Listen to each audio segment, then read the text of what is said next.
When I think about Dad's legacy, I think about the idea of servant leadership. And that's been a term, I think, that's been around since the 70s. But it's interesting to me because the word servant comes before leadership.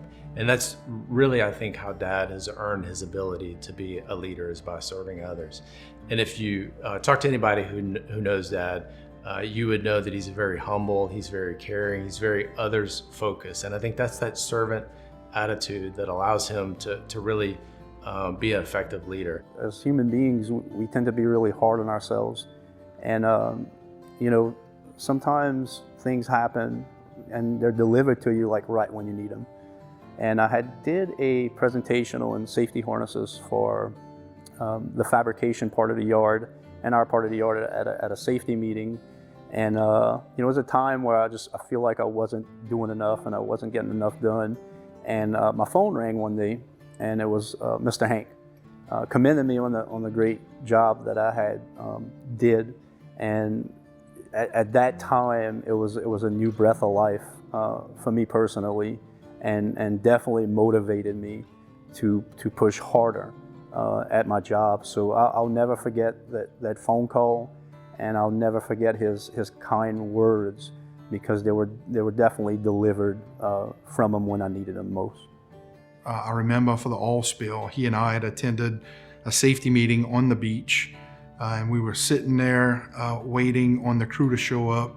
Everybody showed up, and then we went out there, and Mr. Hank went and introduced himself to everybody. He says, "Hey, I'm Hank," and everybody shaking his hands. And at the time, those employees were kind of short-term employees. They were there just for the spill, and no one really knew a whole lot about our company, let alone who Hank Danos was.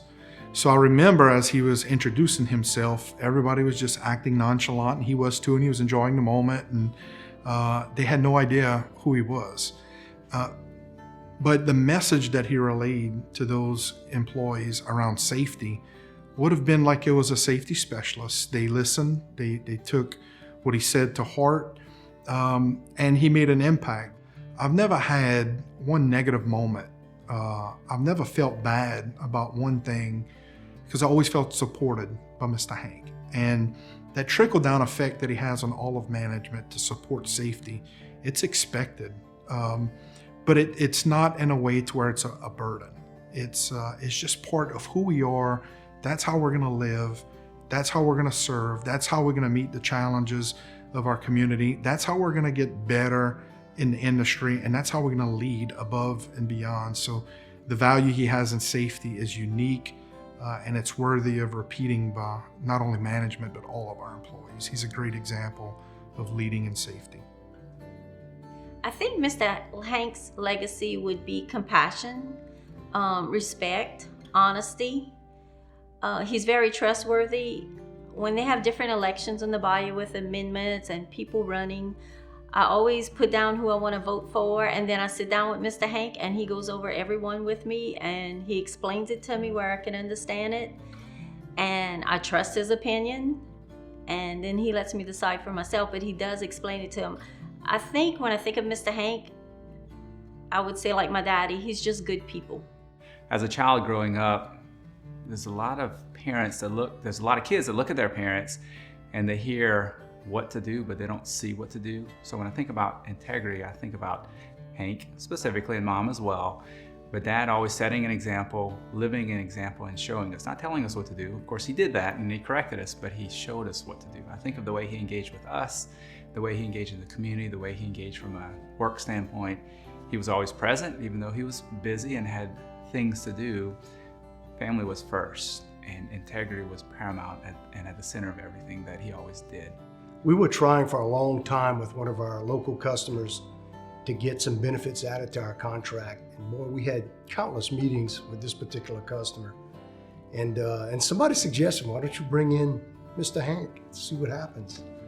And sure enough, Hank comes into this meeting and they sign off on benefits. And we tried doing that for about 5 or 6 years, and it wasn't until Mr. Hank showed up that the customer agreed to put the benefits into the contract. So, hats off to him and what he does. Hank's legacy is going to be helping out the community, family, and people in the area. and beyond? He left some big shoes to fill, not only for us, but especially his children. But I think he's outfitted us with the type of shoes we need to make that walk. Mr. Hank's legacy is a living legacy. And I think that's so beautiful that we actually get to see it happen. As far as the future holds, with the tools and the values that he's left the people below him, and I'm talking about his children, it makes a man like me feel pretty confident in my future, because I know that we are going to be taken care of, and I know that we will continue to, practice the foundation that he's set and put in motion. When I think about my dad's legacy at Danos, of course, I just think about our company and that it's here and that we're still in business after 75 years. But specifically, I go to really the transition into the third generation. If you do any studying on family business, you'll find out that successful transitions into the third generation are rare. And really, there's been a lot of help along the way from outside board members and others that have helped us make that transition. But my dad was intentional about that transition, doing it well, setting us up, the third generation, Eric, Mark, and I, for success, and making sure that we continue the legacy.